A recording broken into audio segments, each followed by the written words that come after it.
বন্ধুরা, একজন DM madam যিনি প্রয়াগরাজে মহাকুম্ভের সময় হিজাব পরে চলে যান এবং সেখানকার সুরক্ষা ও ব্যবস্থার পর্যালোচনা করেন। সে সময় কয়েকজন মহিলা পুলিশ অফিসারের চোখ পড়ে তার উপর। তারা তাকে সন্দেহভাজন মনে করে থানায় নিয়ে যান। কেই ছিলেন সে ডিএম ম্যাডাম এবং কেন তিনি হিজাব পরে সেখানে গিয়েছিলেন, সত্যিটি জানার জন্য এই ভিডিওটি আপনাকে অবশ্যই শেষ পর্যন্ত দেখতে হবে। ভিডিওটি শুরু করার পূর্বে আপনাদের কাছে ছোট্ট রিকোয়েস্ট, ভিডিওটিতে অবশ্যই একটি লাইক করবেন এবং আমাদের চ্যানেল আইকনিক নিউজে প্রথম হয়ে থাকলে চ্যানেলটিকে অবশ্যই সাবস্ক্রাইব করবেন এরকম নিত্য নতুন ইনফরমেটিভ ভিডিও সবার আগে পাওয়ার জন্য। বন্ধুরা, প্রয়াগরাজে মহাকুম্ভ চলছিল। তখন সকাল বেলার সময় ডিএম ম্যাডাম অর্থাৎ জেলা শাসক যিনি ময়দানে ছিলেন, তার নাম ছিল সীমা আনসারি। কাজের প্রতি তার নিষ্ঠা ও ক্ষমতার জন্য তিনি পরিচিত ছিলেন। এবার প্রশাসন কুম্ভ মেলায় সুরক্ষা এবং শৃঙ্খলার কঠোর ব্যবস্থা করেছিল। সীমা ম্যাডামকে দায়িত্ব দেওয়া হয়েছিল যেন পুরো অনুষ্ঠান শান্তিপূর্ণ এবং সুশৃঙ্খলভাবে সমাপ্ত হয়। সীমা ম্যাডামকে সাধারণত স্যুট বা শাড়িতে দেখা যেত, কিন্তু এইবার তিনি নিজের ধর্ম ও সংস্কৃতি অনুযায়ী হিজাব পরেছিলেন। সাধারণত তিনি এটা ব্যক্তিগত অনুষ্ঠানে পরতেন, কিন্তু আজকের দিনটি ছিল বিশেষ। তিনি গঙ্গার ঘাটে পরিদর্শনে গিয়েছিলেন এবং হিজাবের সঙ্গে হালকা রঙের কুর্তা পরেছিলেন। ঘাটে মোতায়েন পুলিশ প্রত্যেকের গতিবিধির উপর নজর রাখছিল, বিশেষ করে সন্দেহজনক লোকেদের উপর। সীমা ম্যাডাম সাধারণ ভিড়ের মধ্যে দাঁড়িয়ে সবকিছু পর্যবেক্ষণ করছিলেন। তার গাড়ি এবং সুরক্ষা দলকে ঘাটের বাইরে রেখেছিলেন, যেন সাধারণ মানুষের মধ্যে মিশে পরিবেশ পর্যবেক্ষণ করতে পারেন। যখন তিনি ঘাটের দিকে এগোলেন, কিছু পুলিশ অফিসারের নজরে এলেন এবং এক কনস্টেবল তার সিনিয়রকে বলল, স্যার, ওই মহিলাটা সন্দেহজনক লাগছে। দেখুন তো, উনি একা একা ঘুরছেন আর তার পোশাকও অন্যরকম। সিনিয়র ইন্সপেক্টর দূর থেকে দেখে সায় দিলেন, ঠিক আছে, ওকে থামিয়ে জেরা করো। যে কোনো অপরিচিত লোককে এভাবে ছেড়ে দেওয়া যাবে না। সীমা ম্যাডাম পুরো বিষয়টি বুঝতেই পারলেন না। তিনি যখন ঘাটের কাছে এক ছোট্ট ছেলেকে গঙ্গা জলের ব্যাপারে কথা বলছিলেন, তখন দুইজন পুলিশ অফিসার তার কাছে এলো। ম্যাডাম, আপনি এখানে কি করছেন? সীমা মৃদু হেসে বললেন, স্প্রে দর্শন করতে এসেছি এবং পরিবেশ দেখছি। পুলিশ অফিসার তার কথা এড়িয়ে গিয়ে বলল, আপনার আইডি কার্ড দেখান। সীমা হাসি মুখে বললেন, আইডি কার্ড তো আমার কাছে আছে, কিন্তু আপনি এটা কেন জানতে চাইছেন? এটা শুনে পুলিশ অফিসার একটু কঠোর স্বরে বলল, আপনি যদি আইডি কার্ড না দেখান তাহলে আমরা আপনাকে আটক করে জিজ্ঞাসাবাদ করব। আপনি একা একা কেন ঘুরছেন? সীমা বুঝতে পারছিলেন না ঘটনাটি কোন দিকে যাচ্ছে। ইতিমধ্যে সিনিয়র ইন্সপেক্টরও এসে পৌঁছালেন। আপনার সঙ্গে কি কি জিনিসপত্র আছে? অনুগ্রহ করে আপনার ব্যাগ খুলুন। সীমা ম্যাডাম পরিস্থিতি বোঝার চেষ্টা করলেন।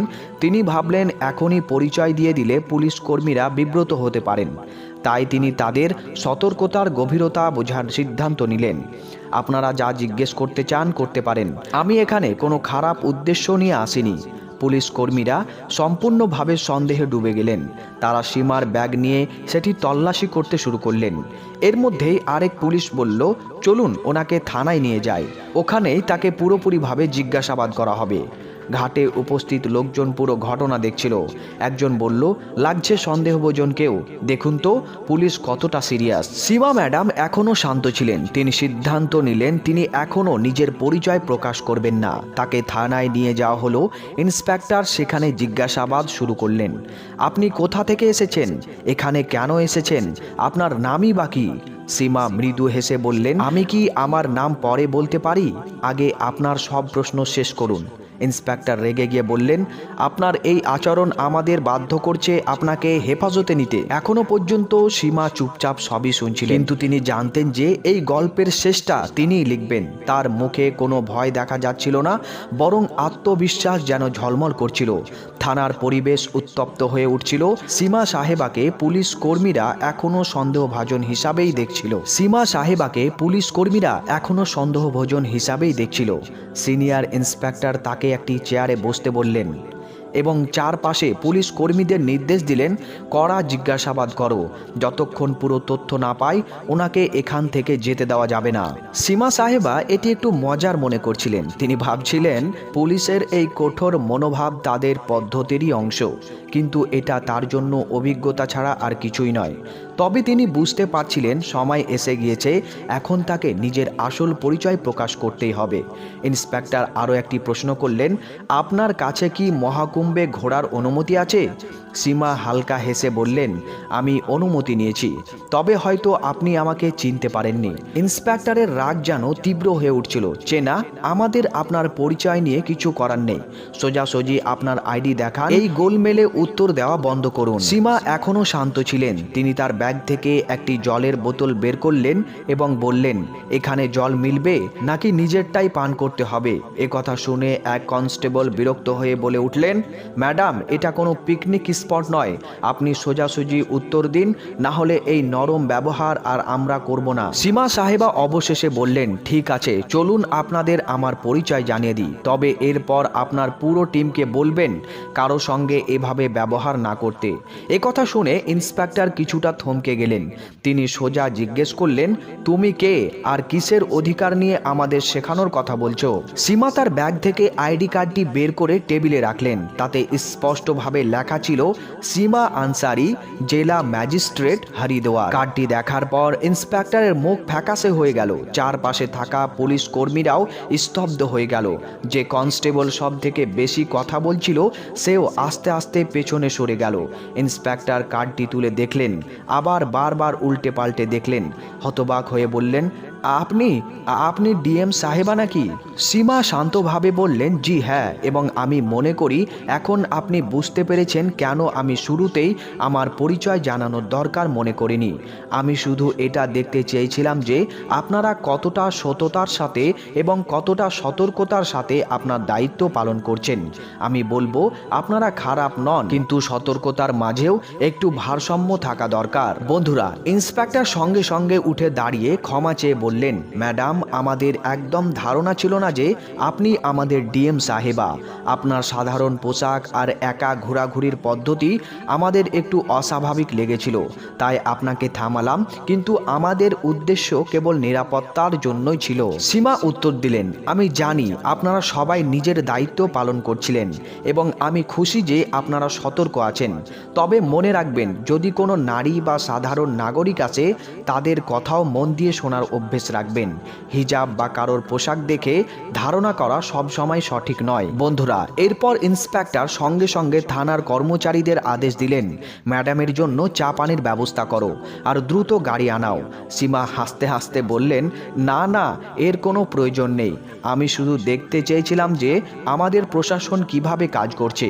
আমি খুশি যে আপনারা কাজ করছেন, কিন্তু মনে রাখবেন, সন্দেহ করলেই কেউ সন্ত্রাসবাদী বা অপরাধী হয়ে যায় না।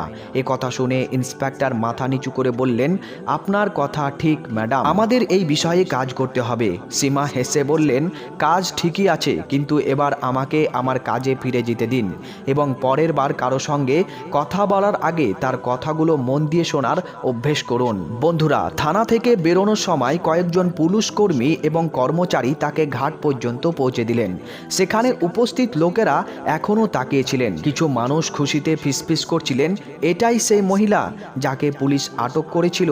সীমা গাড়িতে ওঠার আগে একবার ফিরে তাকালেন এবং পুলিশ কর্মীদের বললেন, আপনারা ভালো কাজ করছেন, তবে দায়িত্বশীল নাগরিকদের সঙ্গে কথা বলার সময় মানবতাও বজায় রাখবেন। আর যদি আপনি আমার সঙ্গে একমত হন, তবে এই বার্তাটি আপনার টিমের কাছে পৌঁছে দিন। ইন্সপেক্টর মাথা নত করে সম্মতি জানালেন, নিশ্চয় নিশ্চয় ম্যাডাম, এটি আমাদের পক্ষ থেকে একটি শেখার বিষয়। থানার এই ঘটনা ঘটার পর সীমা আবার ঘাটে ফিরে এলেন।